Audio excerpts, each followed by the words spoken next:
پوری بات ہمارے یہاں بتائی ہی نہیں جاتی. بس حفظ ہو گیا جی، بس ٹھیک ہے جی، اب پکے جنتی ہو گئے، ٹھیکیدار ہو گئے جنت کے.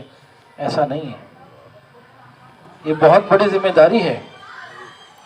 مدرسے والوں کی ذمہ داری کیا ہے کہ اس کو محنت سے پڑھائیں، اس کا لہجہ بھی صحیح ہو، پڑھتا بھی ٹھیک ہو، تلفظ بھی ٹھیک ہو، یاد بھی ٹھیک ہو.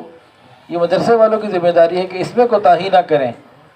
اور اس کے بعد اس سے زیادہ گھر والوں کی ذمہ داری ہے کہ گھر میں وہ ماحول دیں کہ جو مدرسے والے کر رہے ہیں، محنت کر رہے ہیں، تو وہ اس کی حفاظت گھر پہ ہو سکے. آج گھر والے یہ چاہتے ہیں کہ مدرسے والے سب کچھ کر لیں، ہم چاہے کچھ نہ کریں. گھر کے اندر پاکیزہ ماحول، میوزک سے پاک ماحول، پردے کا ماحول، یہ انتہائی ضروری ہے حافظ قرآن کے لیے. تو جو اپنے بچوں کو حفظ کرا رہے وہ قرآن مجید کا حق ادا کریں. گھر میں وہ ماحول رکھیں، گھر کے اندر وہ معاملات ہوں جو قرآن کے حلال کو حلال کے مطابق بنانے والے. پھر ہے معاملہ پورا، ورنہ ادھورا ہے. ادھورے معاملے کے اوپر پھر ادھورے فیصلے تو ہو سکتے ہیں. کامل فیصلوں کے لیے ہمیں مکمل محنت کی ضرورت ہے. قرآن مجید کے بعض حقوق ہیں جن کو میں نے اور آپ نے بھلا دیا ہوا ہے. قرآن مجید کا ایک حق تو یہ ہے کہ اسے آگے رکھا جائے، پیچھے نہ رکھا جائے، پیٹھ پیچھے نہ رکھا جائے. ہمارے پیٹھ پیچھے ابھی کوئی قرآن رکھ دے نا تو ابھی جناب 2-4 آدمی آئیں گے، یہ دیکھو پیٹھ پیچھے قرآن پڑھا، مولوی صاحب بیٹھے ہوئے ہیں اور پیچھے قرآن ہے، انہیں شرم ہی نہیں آتی، ادب ہی نہیں کرتے. تو پیٹھ پیچھے جو عملاً فزیکلی ہے وہ بھی مراد ہے، لیکن اصل کیا ہے؟ اس کو آگے رکھو، اس کے حکموں کو آگے رکھو. اس میں منع ہے سود کھانے سے تو سود سے بچو. اس میں اگر حکم ہے پردہ کرنے کا تو پردہ کرو. اس میں حکم ہے نمازوں کی ادائیگی کا تو نماز کی ادائیگی کرو. آگے رکھنے کا مطلب یہ ہے. وہ بھی ہے لیکن ہم اسی کو خالی لے کے بیٹھ گئے، دوسرے کی طرف پرواہ ہی نہیں. قرآن مجید قیامت کے دن اپنے پڑھنے والوں کے لیے شفاعت بھی کرے گا اور جنت میں لے کے جائے گا. اور بعض ایسے قرآن پڑھنے والے ہوں گے جن کو یہ جہنم میں بھیج کے رہے گا، ان کے خلاف قرآن کھڑا ہوگا. ہم کس میں ہیں؟ ہمیں اس کی فکر کرنی ہے.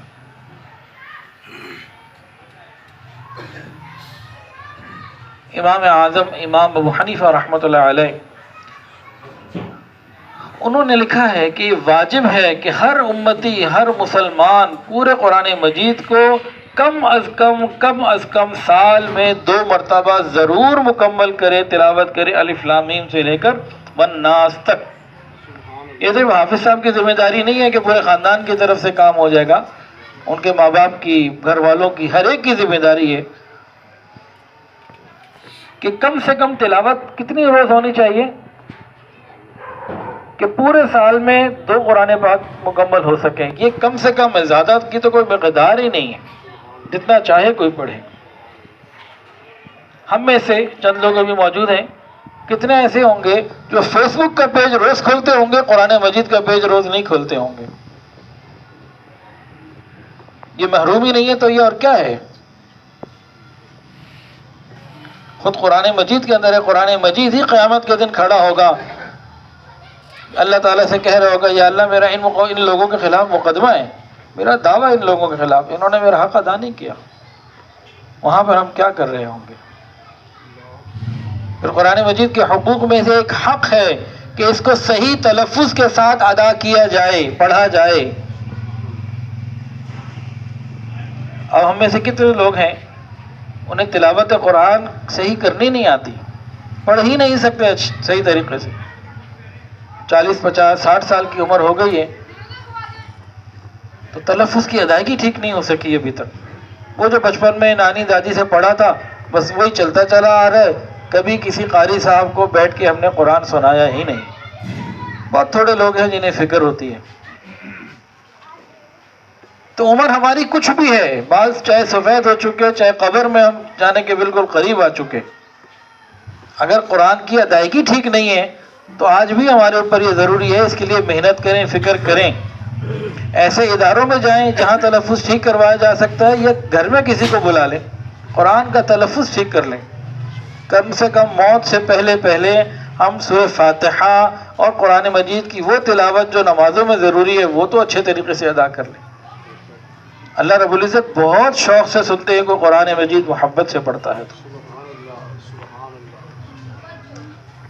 فرشتوں میں صرف حضرت جبرائیل علیہ السلام ہیں جو قرآن مجید کی تلاوت کرتے ہیں، باقی کوئی کر نہیں سکتا. یہ فرشتے کیا کرتے ہیں؟ انہیں قرآن سننے کا بڑا شوق ہے. قاری قرآن چاہے بچہ ہو یا بڑا، جب تلاوت قرآن پاک کر رہا ہوتا ہے تو یہ قریب آتے ہیں، مجمع لگ جاتا ہے، آسمانوں تک تانتا بن جاتا ہے، اور اتنا قریب ہوتے ہیں کہ پڑھنے والے کے ہونٹوں سے اپنے ہونٹ لگا لیتے ہیں، گویا کہ اس کے بوسے لے رہے ہوتے ہیں. لیکن کون سا پڑھنے والا جو شوق سے پڑھے، محبت سے پڑھے. روزانہ کی ہماری کوئی ٹائمنگ ہونی چاہیے کہ 15-20 منٹ کم سے کم روز قرآن کھول کے ہم قرآن کو تو وقت دیں. کتنا عرصہ ہو جاتا ہے کہ ہم قرآن کھول کے نہیں بیٹھتے. تم قرآن مجید کو وقت دیں، یہ ہمارے لیے ضروری ہے. ایک اس کا پڑھنا ہے بہت قیمتی، ایک ایک حرف کے اوپر جو ہے نا وہ نیکی ہے، 10 نیکی کم سے کم، ورنہ اللہ اس سے زیادہ عطا فرمائیں گے انشاءاللہ. اور دوسرا ہے اس کو سمجھنا اور عمل کرنا. آج جو ہماری خرابیاں ہیں اس میں ایک بہت بڑی وجہ خرابی کی یہ ہے، ہم قرآن مجید کو سمجھ کے نہیں پڑھتے. تو اس پہ ہماری عمر کچھ بھی ہو چکی ہے، ہم قرآن مجید کو پڑھنے کا اور سمجھنے کا ارادہ کریں.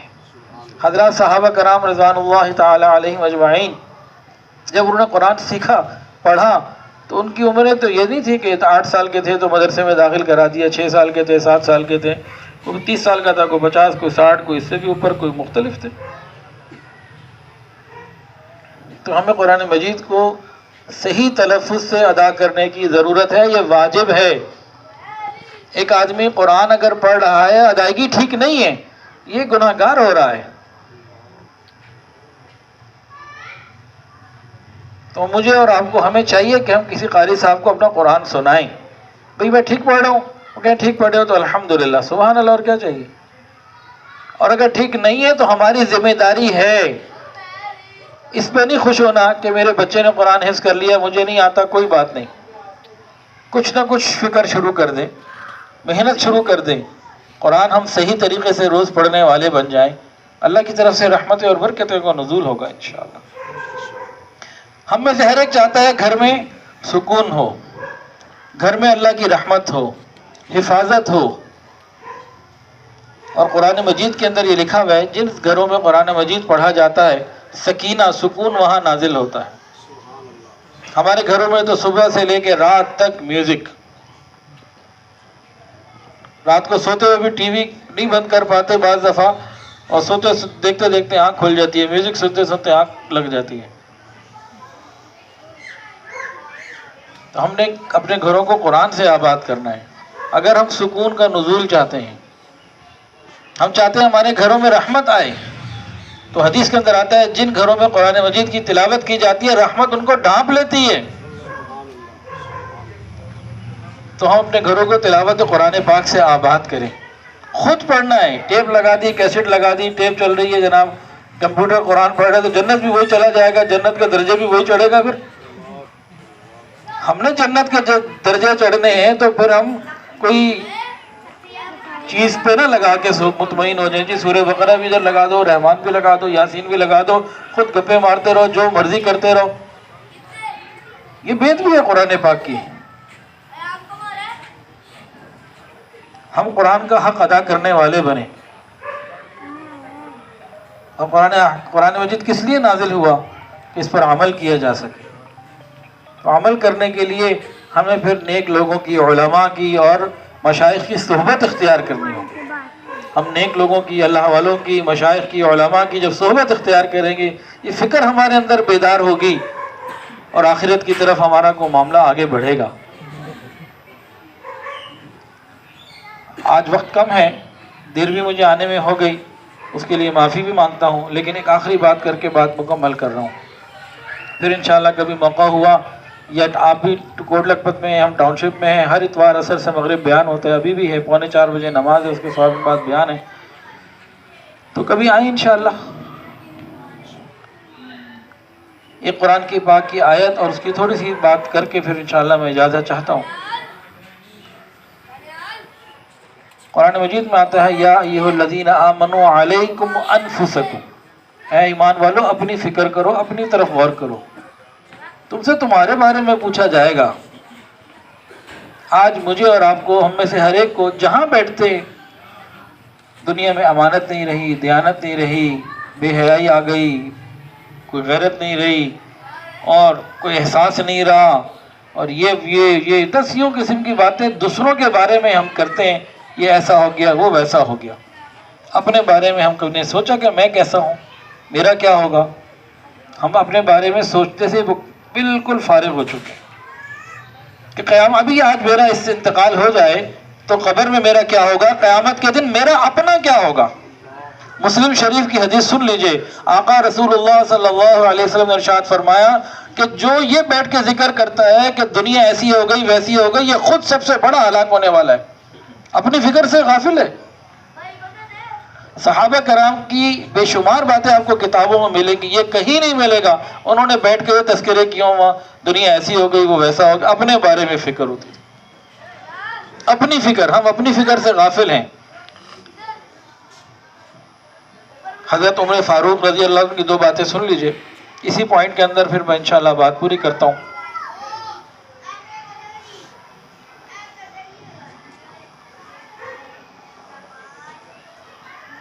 ایک صحابی تھے حضرت ابو موسیٰ اشعری رضی اللہ تعالیٰ عنہ، ان کے ساتھ ان کی کوئی بیٹھک ہوئی، بات چیت ہوئی، تو کہنے لگے ابو موسیٰ ایک بات کا مجھے بڑا خیال آتا ہے کہ کچھ اعمال تو میرے وہ ہیں جو حضور صلی اللہ علیہ وسلم کے سامنے ہم نے کیے، اور کچھ وہ ہیں جو آپ کے پردہ فرما جانے کے بعد کیے، تو میں یہ خیال کرتا ہوں کہ یا اللہ میرے وہ اعمال جو نبی علیہ السلام کی معیت میں ہوئے وہ تو قبول کر لے، آگے کے اعمال کا حساب ہی نہ لے، اگلی زندگی کا کھاتا ہی نہ کھولنا، اس پہ کچھ نہیں میں لینا چاہتا۔ کیا کہتے ہیں ابو موسیٰ؟ ابو موسیٰ نے کہا حضرت تو ایسی تو بات نہیں، ہم تو اللہ تعالیٰ سے ان اعمال کے اوپر بھی اجر کی امید رکھتے ہیں جو آپ کی حیات مبارکہ میں آپ کی معیت میں ہوئے، اور ان پر بھی اجر کی امید رکھتے ہیں جو بعد میں ہوئے، بعد میں اتنی ہم نے دین کی محنت کی، جہاد کیے، سب کچھ کیا، نمازیں پڑھی، تلاوتیں کی، تو اس پہ بھی اجر مانگتے ہیں اللہ سے، امید رکھتے ہیں۔ تو عمر کہنے لگے نہیں نہیں نہیں نہیں، میرا نہیں ایسا ارادہ، میں تو یہ سمجھتا ہوں کہ بعد میں پتہ نہیں کوئی حسد نہ آ گیا ہو، تکبر نہ آ گیا ہو، پتہ نہیں میرے اندر کوئی بڑائی عجب نہ آ گیا ہو، پتہ نہیں کوئی کمی نہ رہ گئی ہو، تو اگلا کھاتا ہی نہ کھولے۔ بڑا ڈر لگتا ہے کیسے اب میں وہ اعمال پیش کروں گا جو نبی علیہ السلام کی معیت کے علاوہ ہیں۔ اپنی فکر۔ ایک صحابی تھے حضرت حذیفہ رضی اللہ تعالی عنہ، نبی کریم صلی اللہ علیہ وسلم نے ان کو منافقین کے نام بتا دیے تھے کہ فلاں فلاں منافق ہے، اور بتا دیا تھا دیکھو کہیں ذکر نہ کرنا، یہ میرا راز ہے۔ حضرت حذیفہ رضی اللہ تعالیٰ کسی کو نہیں اطلاع کرتے تھے، نبی علیہ السلام نے منع کیا تھا۔ ایک دن حضرت عمر رضی اللہ تعالیٰ نے حذیفہ سے پوچھا حذیفہ میں یہ تو نہیں کہتا کہ تم مجھے نہ منافقین کے نام بتاؤ، گو میں امیر المومنین بھی ہوں، لیکن نبی کا راز ہے، تمہیں منع ہے، میں نہیں چاہتا کہ وہ کچھ تم مجھے نام بتاؤ، خدا کے لیے اتنا بتا دو کہ عمر کا نام تو اس میں نہیں، اتنا ضرور میرے پر احسان کر دو۔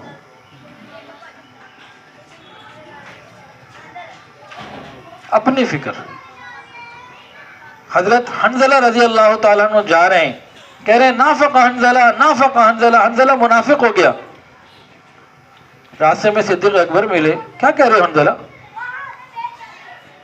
تو انہوں نے عرض کیا کہ حضرت ابوبکر سے کہ بات یہ ہے کہ ہم نبی علیہ السلام کی جو صحبت میں ہوتے ہیں نا تو اس وقت کیفیت کچھ اور ہوتی ہے، اور جب اپنے گھر میں کام کاروبار میں بچوں میں لگ جاتے ہیں تو کیفیت وہ نہیں رہتی، تو آپ کی مجلس میں کیفیت کچھ اور ہوتی ہے، اعلیٰ ہوتی ہے، پیچھے جا کے وہ نہیں رہتی، تو یہی تو منافقت ہے۔